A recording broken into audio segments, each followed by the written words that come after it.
Every weekday morning, a silent rhythm dictates the flow of human labor across the globe. The rapid typing stops.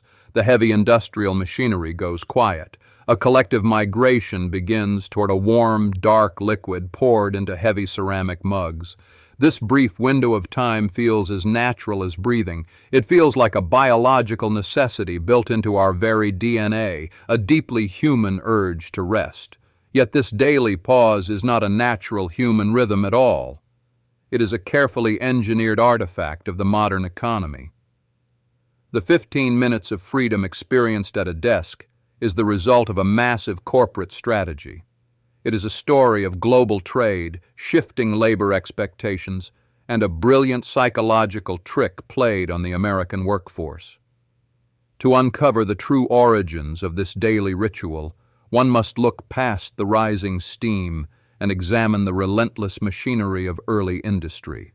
In the early days of the industrial age, the concept of a short rest simply did not exist. Factories were places of relentless, deafening noise and brutal expectations. Human bodies were treated much like the iron gears and steel belts they operated.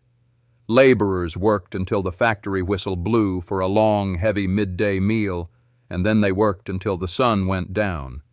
The human machine was expected to run without stopping, regardless of the physical cost. Those long, heavy lunches eventually became a problem for the factory owners. A massive midday meal left workers sluggish, slow, and prone to mistakes. Digestion pulled vital energy away from the muscles. Accidents increased dramatically in the late afternoon hours. Factory managers noticed a steep drop in the quality of the goods being produced as the day wore on. The sheer physical toll of the early industrial era was breaking the workers, and it was hurting the bottom line.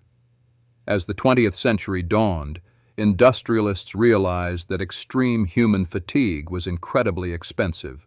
Tired workers made costly mistakes. Brief, scheduled pauses began appearing in scattered factories, not out of compassion, but a cold desire for raw efficiency. Simultaneously, a powerful global commodity was searching for a permanent home in the daily American routine. Coffee was traditionally a morning luxury, but South American plantations were now producing a massive surplus of beans. The wealthy growers needed ordinary people to drink their dark product all day long. The landscape of American work was also shifting. By the 1950s, the physical strain of the factory floor was being replaced by the mental drain of the corporate typing pool. Human brains were the new primary engine of the booming economy, and they required a very different kind of fuel. The intense focus of white-collar work led to a completely new kind of exhaustion, the universal afternoon slump. The modern workday required a socially acceptable way to keep these mental engines running until 5 o'clock. Enter the Pan American Coffee Bureau, a powerful alliance of Latin American producers backed by millions in advertising. They saw the exhausted office worker as a massive financial opportunity. If they could link their caffeinated beverage to workplace rest, they could sell an ocean of roasted beans. But they faced a psychological hurdle.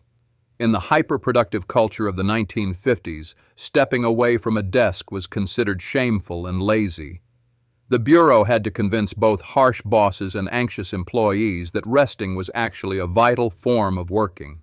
In 1952, the Bureau launched a massive campaign that coined a specific catchy phrase across glossy magazines, newspapers, and national radio: "Give yourself a coffee break." They promised this simple 15-minute ritual would cure the dreaded afternoon slump. Framed as a scientific tool that sharpened the mind, the dark liquid was no longer just a beverage. It was pure productivity served in a cup. Employers bought in with surprising enthusiasm. Productivity studies, heavily funded by the coffee industry, soon proved that a short caffeinated pause actually increased daily output. The lost 15 minutes of labor were easily offset by the burst of high-speed work that followed, transforming the coffee break into a calculated management tool designed to squeeze even more value out of the long day. What started as a clever marketing trick quickly grew into a massive cultural phenomenon. The ritual spread rapidly from the towering corporate skyscrapers of New York to small-town hardware stores across the country. It became deeply embedded in the daily rhythm of the entire nation. It was no longer viewed as a corporate suggestion from a foreign trade bureau. It felt like a fundamental human right, a tiny slice of freedom carved out of the strict workday. Labor expectations shifted dramatically as the decade progressed.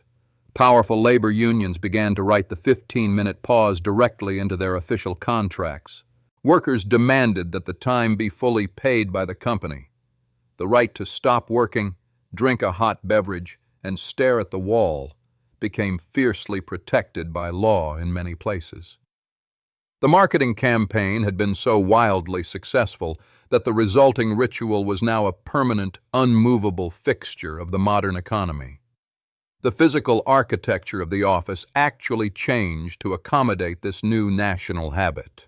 The dedicated break room was born. This small, often windowless room with a humming refrigerator and a constantly bubbling percolator became the social heart of the workplace. It was a rare neutral zone. For 15 minutes a day, the strict, rigid hierarchy of the office completely dissolved over a shared pot of dark, bitter liquid. Whole new industries rose up overnight to support this daily window of stolen time.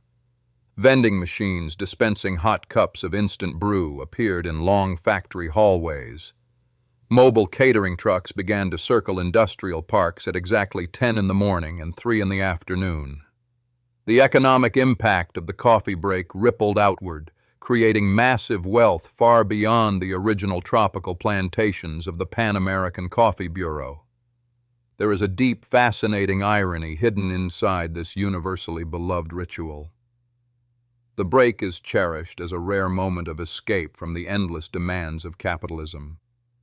It is viewed as a sacred time to rest, to share gossip, to simply be human for a moment.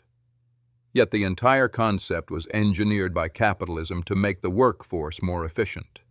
The rest exists specifically so that laborers can return to their desks and produce even more value. This inherent paradox is the true secret to its incredible survival. The coffee break perfectly satisfies both the human need for rest and the corporate demand for endless output. It is the ultimate compromise between the exhausted worker and the modern economy. The caffeine masks the deep exhaustion. The brief social interaction lifts the heavy mood, and the short pause resets the brain just enough to survive the brutal remainder of the afternoon. Even as the fundamental nature of work continues to change, the ritual stubbornly remains.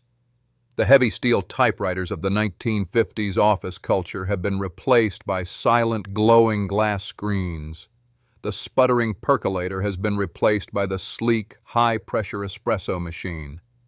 Yet, the core human exhaustion remains exactly the same.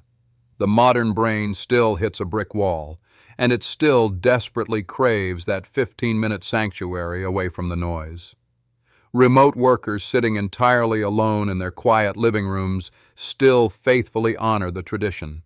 They step away from their glowing keyboards, walk to their empty kitchens, and brew a solitary cup.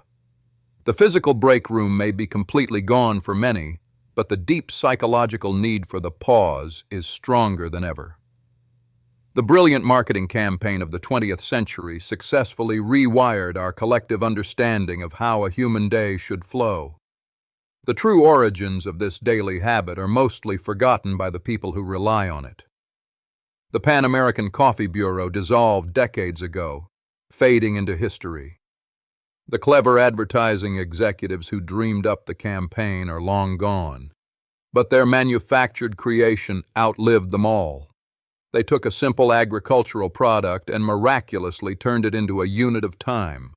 They transformed a hot drink into a universal symbol of relief.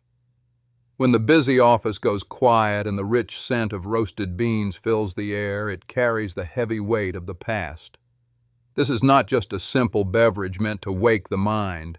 It is an enduring masterpiece of social engineering. It is a profound piece of history, a brilliantly marketed pause that permanently changed the pace of the world, one single cup at a time.